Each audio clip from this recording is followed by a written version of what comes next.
ईश्वर के प्रति पूर्ण रूपेण संपूर्ण ईश्वर की उपासना से है। ईश्वर की उपासना से ईश्वरीय गुणों का समावेश होने लगता है। तत्पश्चात इंद्रिय तेजस्वी तपस्वी होने लगती है, मन एकाग्र व जीवन मर्यादित होने लगता है तथा चरित्र उत्तम होने लगता है। यम नियम का अनुसरण करने पर सत्य, अहिंसा, अस्तेय, अपरिग्रह, ब्रह्मचर्य तथा तप, स्वाध्याय, संतोष जैसे गुणों का जीवन में समावेश होने लगता है तथा मनुष्य को वासना, कुविचारों, लोभ, मोह, प्रमाद आदि से छुटकारा मिलता है तथा इंद्रियों में संयम, विचारों में उच्चता, जीवन में उत्साह, सौंदर्य का प्रवेश होता है तथा उत्तम चरित्र प्राप्त कर जीवन दिव्य बनता है। आप समझ ही गए होंगे कि योग वास्तव में जीवन जीने की ऐसी कला है जो कि वैज्ञानिक है, जिसका हमारे जीवन के शारीरिक, मानसिक, सामाजिक, आध्यात्मिक, पारिवारिक, नैतिक व चारित्रिक प्रत्येक पक्ष पर अत्यधिक प्रभाव पड़ता है। हमारे ऋषि मुनियों द्वारा प्रदत्त यह योग विद्या आज केवल योगियों सिद्धों तक ही सीमित नहीं है, बल्कि जन जन के बीच लोकप्रिय व आदर्श पद्धति बन चुकी है। जब योग के द्वारा सुव्यवस्थित, सुसंस्कृत व वैज्ञानिक जीवन शैली को अपनाकर मनुष्य स्वास्थ्य लाभ ले रहा है, प्रत्येक मनुष्य अपने स्वास्थ्य को बनाए रखने के लिए शारीरिक व मानसिक रोगों के उपचार हेतु तथा कार्य क्षमता में वृद्धि हेतु तनाव से मुक्त जीवन के लिए और दीर्घायु और दिव्य जीवन के लिए योग का अनुसरण करते हैं। योग की इस बढ़ती हुई मांग से यह बात प्रमाणित होता है कि योग एक सिद्ध विद्या है। प्राचीन काल में भी योग की महत्ता को भगवान ने श्रीमद् भगवद गीता में कुछ इस प्रकार कहा है। तपस्वी विधि को योगी ज्ञानी भ्यपितो धीकः कर्मिभ्यश्चिधि को योगी तस्माद् योगी भवार्जुन। अर्थात योगी तपस्वियों से श्रेष्ठ है और केवल शास्त्रों के जानने और अनुभव रहित ज्ञानियों से भी श्रेष्ठ माना जाता है। कर्म कांडियों से भी योगी श्रेष्ठ है। ऐसा ज्ञान इसलिए हे अर्जुन तू योगी बन। शास्त्रों के ज्ञाता से, तप से योगी को श्रेष्ठ बताया गया है। अतः इस योग विद्या का अनुसरण कर मनुष्य जीवन का मुख्य उद्देश्य मोक्ष को प्राप्त किया जा सकता है। योग शब्द संस्कृत व्याकरण के युज धातु से बना है, जिसका अर्थ होता है जुड़ना। जुड़ना एक ऐसी विद्या से जिससे कि मनुष्य जीवन का सर्वांगीण विकास हो तथा वह ब्रह्म विद्या की प्राप्ति या समाधि की प्राप्ति के लिए अग्रसित हो सके। योग को महर्षि पतंजलि ने परिभाषित किया है। चित्त वृत्ति निरोध के रूप में चित्त वृत्ति के सर्वथा अभाव की स्थिति ही कैवल्य की स्थिति है। वेदों में, पुराणों में योग की महिमा का गुणगान किया है। वहीं श्री कृष्ण ने श्रीमद् भगवद गीता में कर्मों की कुशलता के रूप में परिभाषित किया है। इस प्रकार यह योग विद्या प्राचीन ग्रंथों में महत्वपूर्ण माना गया है। हम समझने की कोशिश करते हैं कि योग क्या है, योग का अर्थ क्या है, योग को किस प्रकार अनेक ग्रंथों में परिभाषित किया गया है। योग विद्या जीवन जीने की एक ऐसी कला है जिससे मनुष्य अपने जन्म जन्मांतरों के कर्म संस्कार का क्षय करके अपना सर्वांगीण विकास कर मोक्ष का अधिकारी बन सकता है।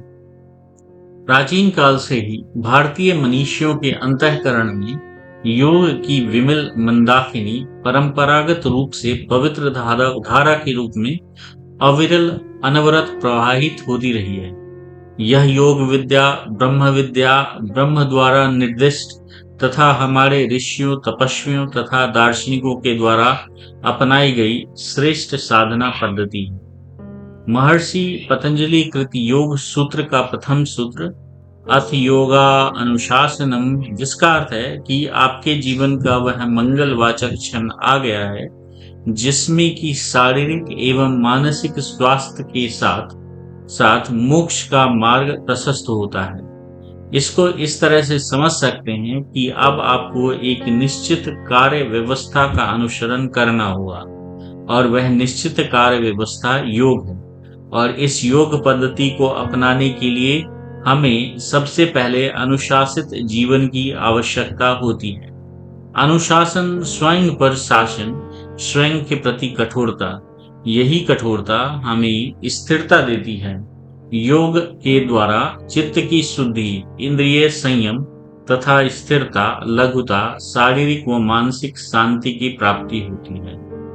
भिन्न भिन्न होने पर भी सभी के लक्ष्य जैसे एक हैं, वैसे ही योग के मार्ग में साधन प्रणालियां अलग अलग हो सकती हैं, लेकिन ध्येय जो है वो एक ही होता है, मोक्ष की प्राप्ति।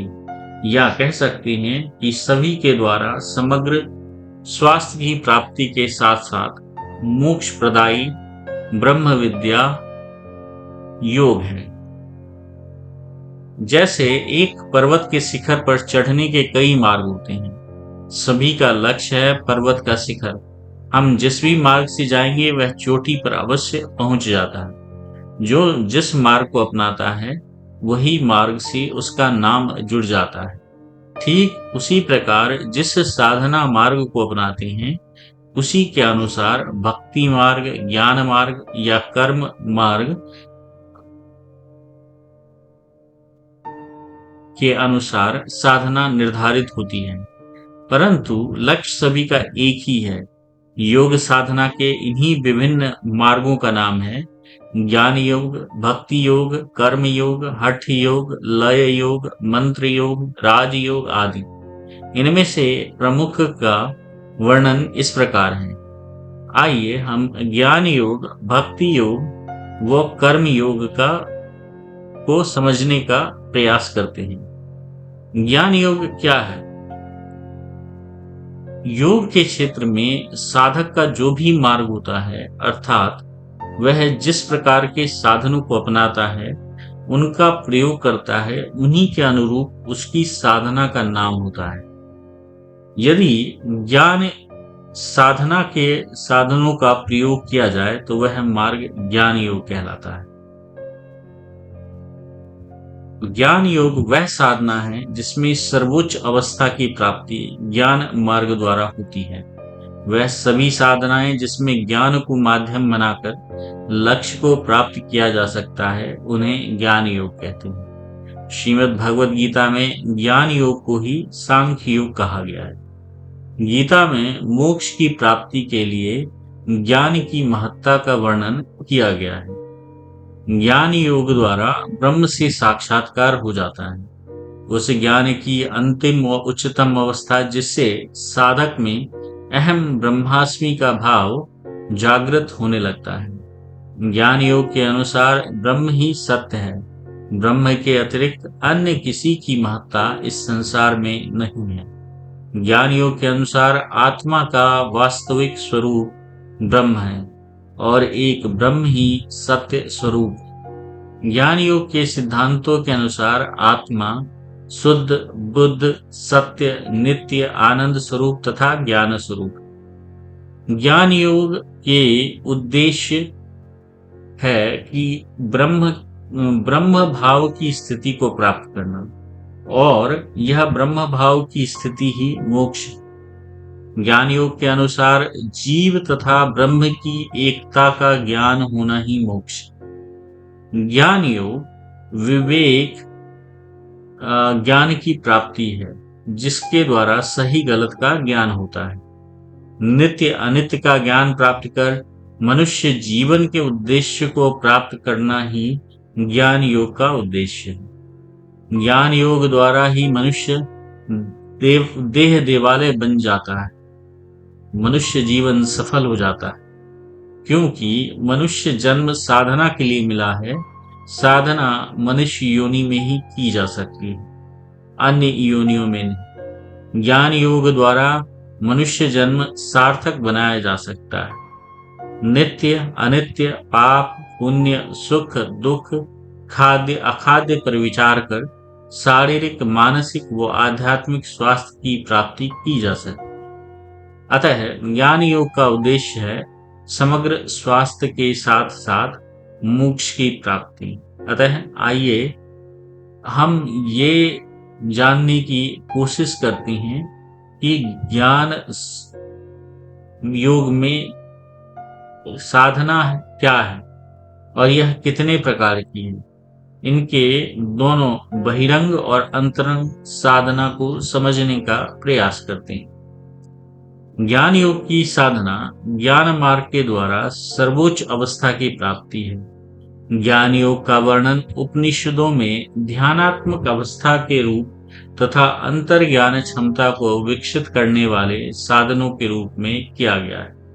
ज्ञान योग एक विद्या है, एक ऐसा विवेक ज्ञान है जिसके द्वारा मनुष्य को सही गलत का ज्ञान प्राप्त होता है, अंतर ज्ञान प्राप्त होता है। अतः यह भी कहा जा सकता है कि ज्ञान योग ध्यान द्वारा सजगता की प्राप्ति है। ज्ञान योग ऐसी सजगता की प्राप्ति है जो मनुष्य को अपने अंदर में उतार देती है। अहम ब्रह्मास्मि इस अवस्था में साधक स्वयं को ईश्वर ब्रह्म के रूप में जान पाता है और ईश्वर ब्रह्म का बोध होते ही वह उन सभी बंधनों से मुक्त हो जाता है। ज्ञान योग हमें अपने अंतर्ज्ञान विशिष्टता के प्रति सजगता होने की योग्यता है। इस अंतर्ज्ञान के पाते ही मन के बंधन टूट जाते हैं और अपने स्रोत के निकट आते हैं। ज्ञान योग का यौगिक दृष्टिकोण अनुभव द्वारा ज्ञान प्राप्त करना है और इस प्रक्रिया का आरंभ शरीर तथा मन की आवश्यकताओं से होकर आध्यात्मिक में परिवर्तित हो जाता है। ज्ञान योग की साधना में अभिष्ट लक्ष्य को प्राप्त करने के लिए मुख्यतः दो साधनों का वर्णन किया गया है। स्वामी विज्ञानंद सरस्वती ने इसे इस प्रकार बताया है: बहिरंग साधना और अंतरंग साधना। ज्ञान योग की साधना में कुछ बातों का पालन आवश्यक बताया गया है। प्रारंभिक अवस्था में जिन बातों का पालन आवश्यक है उसे बहिरंग साधना कहा गया है।